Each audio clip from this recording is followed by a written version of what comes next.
Alright, so we emerged from the cave, victorious. The first stop when you come out of the cave, as you go down toward the quest marker, is the standing stones here.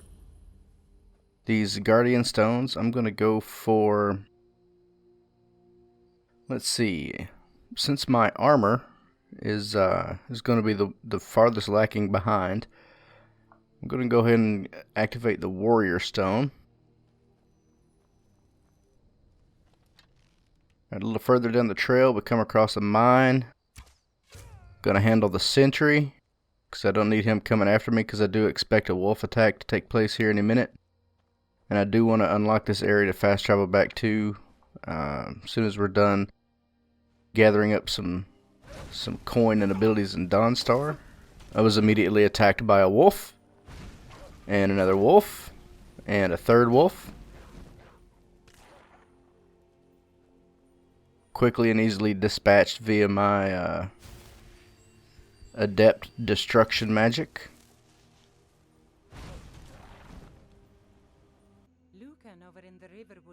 Alright, so we get down to Riverwood. We meet up with Gerder. She tells us to go check out the Riverwood trader, then hits us with an inappropriate proposition. If there's anything else you need, just let me know. Good lord. I'm glad to assist you in any way I can. 2 of them. So now we head over to the Riverwood trader to do some Riverwood trading. Yeah, well, I don't know what you overheard. Yeah, we did have an ornament, solid gold in the shape of a dragon's claw. Sounds like a unique quest opportunity. It's yours if you bring my claw back. But now, if you're going to get... take a look. So, take what we can from him, make our way out of town. Met once again by another wolf. Little does the wolf know, I have a maximum power hunting bow with iron arrows, pretty much top tier when you first emerge from the cave. And this is probably one of my favorite parts of Skyrim, is when you emerge into a new area. But because this area is so open, you can see the totally not Rohan style city up on the hill of Whiterun. Once we get closer to the farms, there will be an attack taking place, with several of the locals trying to dispatch a giant. So the attack is already underway. I'm going to place 4 well-placed iron arrows into his giant liver.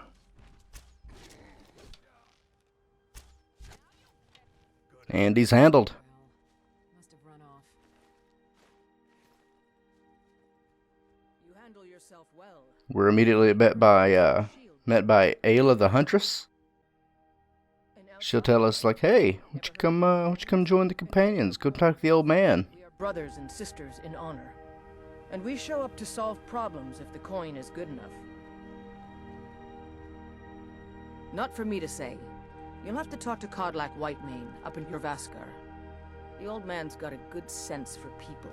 He can look in your eyes and tell your worth. If you go to him, good luck. I've been looking for you. So she tells us to go talk to Codlick. We're going to do that later on. I've been looking for you. Got something I'm supposed to deliver. Your hands only. Let's see here. Ah, a letter from the Jarl. Moving up in the world, eh? Looks like that's it. Got to go. Immediately met by an annoying courier. This is the Jarl over in Falkreath, where we go do a little off-the-book side quest for him, and then we can buy some property. That's where we're going to be building our first house. Eventually, not anytime soon. It'll be a couple episodes before we get into that. Alright, so the next thing we gotta do is unlock the Whiterun stables, so we can fast travel back when we're done. Where do you want to go? We're going to Dawnstar. Climb and back and we'll be off. So I climbed in the back, and we were off. Couldn't ask for better weather.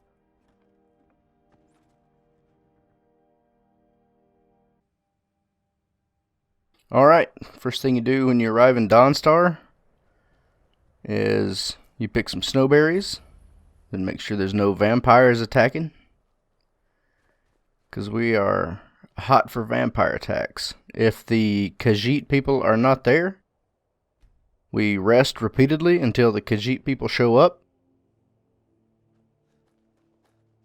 Move around a little bit, pick some snowberries, always important.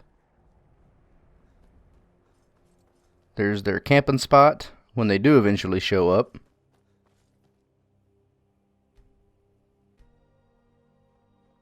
Waited several more times, and boom, the cat people show up. Pick some snowberries. Like I said, it's very important. Alright, the next thing we're going to do, we're going to follow the path along, pick some snowberries when available.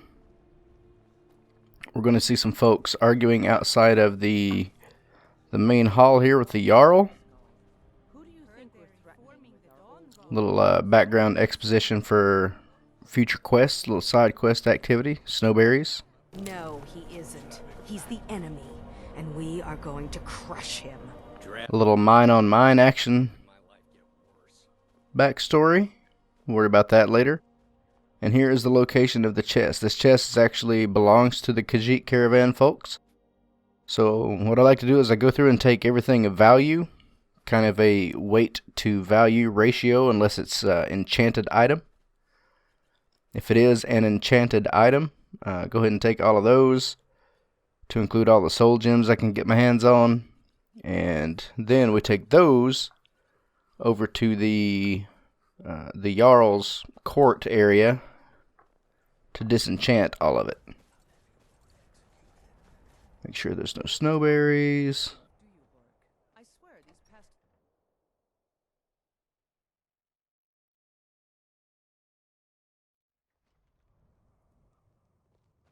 I've been in charge of Dawnstar for over 35 years. Alright, so we take all the enchanted items we just found and disenchant. This is going to raise our enchanting level, as well as unlock the enchantments for future use. We can put these on other armor pieces. It's going to be pretty rare to find any matching useful enchantments on matching sets of armor. So we go ahead and break down everything we can get, that we get our hands on. Do a little enchanting with what few items we have available. One of the easiest things to do is crafting iron daggers and then enchanting those as you get them created.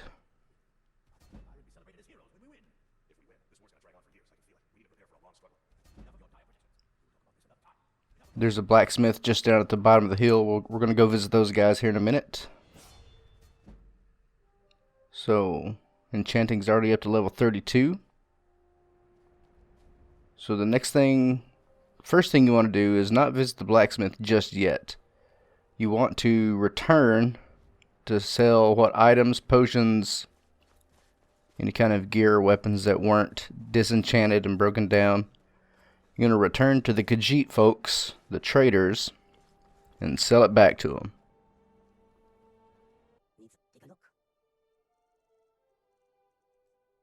Like I said earlier, the potions are going to be the best bang for your buck as far as how much weight they take up and how valuable they are. That's where you're going to make up most of your profits.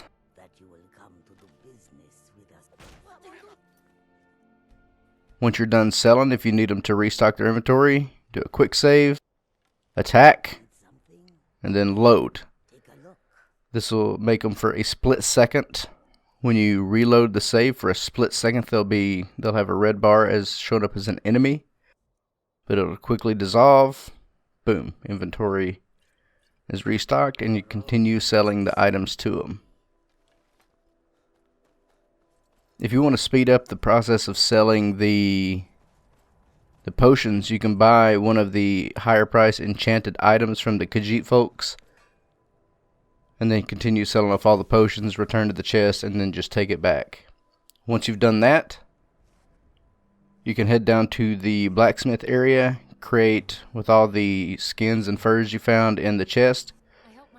Create all the leather you can get your hands on. You can also talk to the actual blacksmiths. Sell off any of the ingots that you've got that you're not going to be able to use for a while. The ebony and the malachite. Some of the higher tier items. You can sell some of the enchanted weapons and armor to them. Same trick works for these guys. Attack them after a quick save. Alright, and that's pretty much all there is to the Dawnstar Loop. The next thing we do is we head outside of town to try out some of our items and some of the local wildlife. There's also some bandits that live just outside of town. As you're going to be able to see here in this clip, we're pretty weak. So the next episode, we got to work on building up some of our defense and our attacks. So there you have it. 2021, the Dawnstar Loop still works. Thanks for stopping by.